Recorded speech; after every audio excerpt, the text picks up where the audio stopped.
Hello everyone. Today we are going to solve another LeetCode problem, interleaving string. So in this problem we have given a three string S1, S2 and S3, and with combine S1 and S2, whether we perform S3 string, whether we are able to retrieve S3 string or not.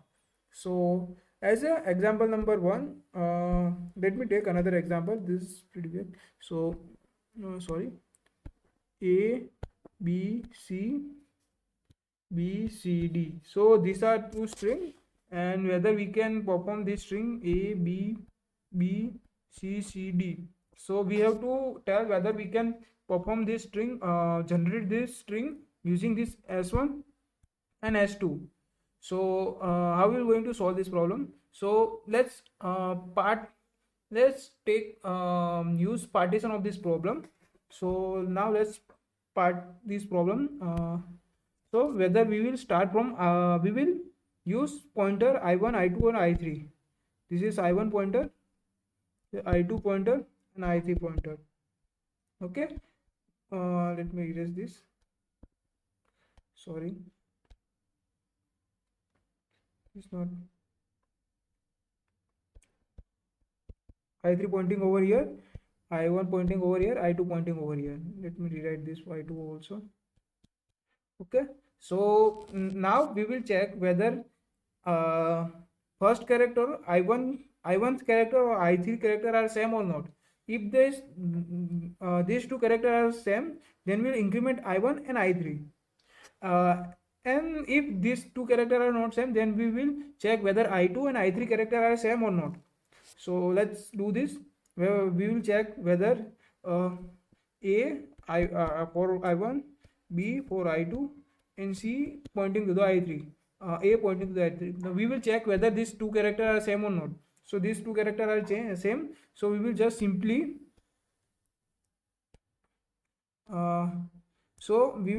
just increment our I1 and I2. Okay. So we will just increment I1 and I3. So we will just increment I1 and I3. Now we will again check whether these two characters are same or not. These two characters are same or not. We will check whether these two characters or these two characters are same or not. So over here we are going to use two calls. So we are going to check whether this B can form another string or this B can form another string. So first of all, what we are going to do is we are going to use two calls. Okay, we are going to make two calls by using this B and by using this B, because these two are same. So what we are going to do is first of all we will check whether we will increment our I1 and also increment our I3 and try to perform a string. And we can also do this like we will increment our I2 pointer and increment our I3 pointer. So we will use two calls, and when we and receiving we get true or false. If we are we can perform a string from over here or over here, then we will return true for this string. Okay, so this is how we are going to solve this program. And as you can see over here that I1 and I2 always going to be sum of the I3. So this is 0, this is 1, this is 0, this is 1, and this is 0, 1, 2. So as you can see over here, 1 plus 1 equal to 2. So our I3 pointer is always point to the I1 and I2 position. Okay, so this is how we are going to use call and use pointer to solve this program. So we will just divide this program into shorter half. So we will this is become S1, this is become S2, and this is become S3, and we will check whether we are able to perform this string or not. And in the last condition, what we are going to check is our I1 is read to S, length of the S1, I2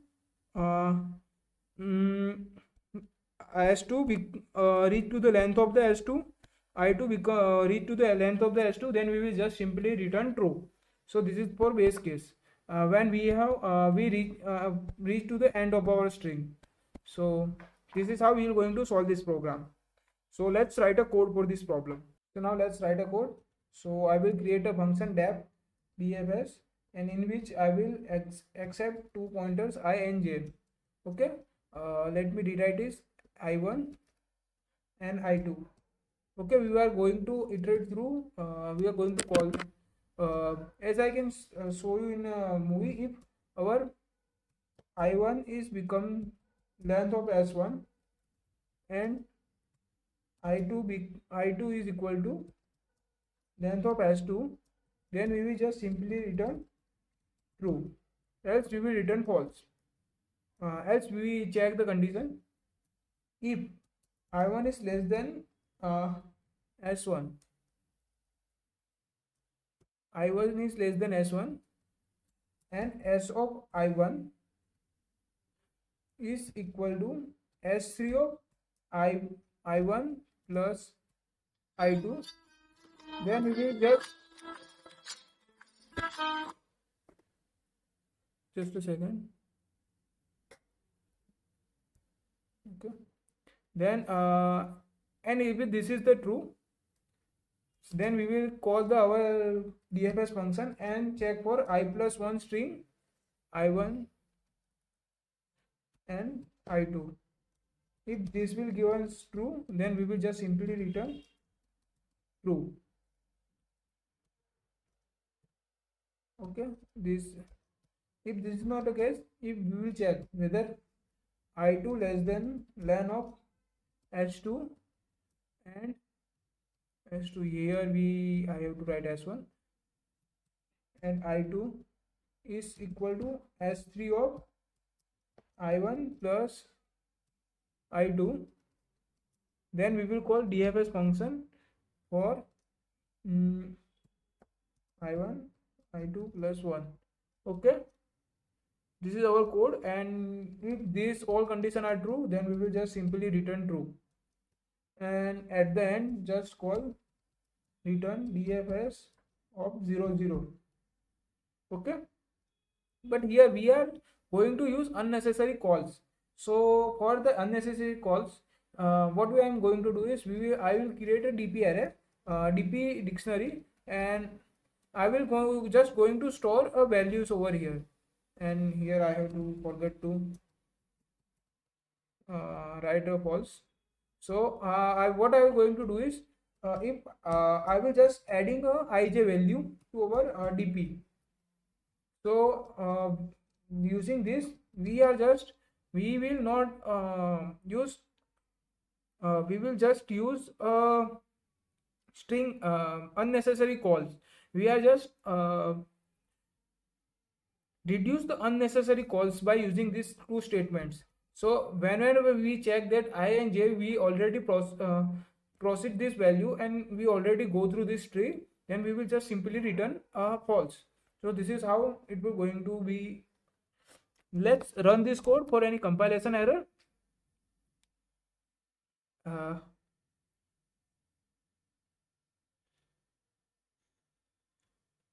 Okay, I have forgot to write over here.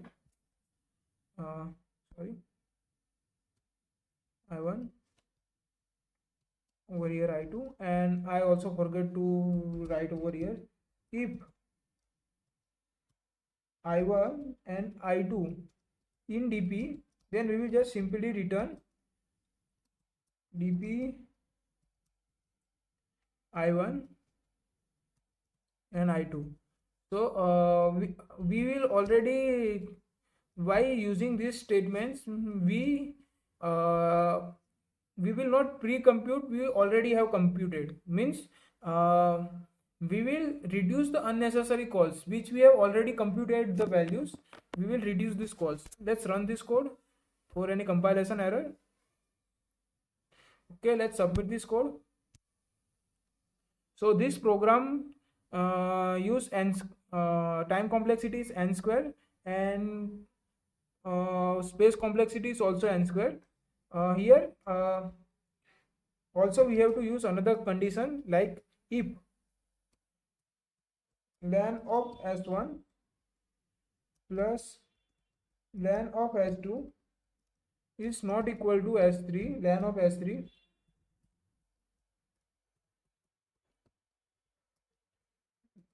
then we are not able to perform any operation. We are not able to get S3 using any combination. So that's why we have to append this line. And now let's submit this code.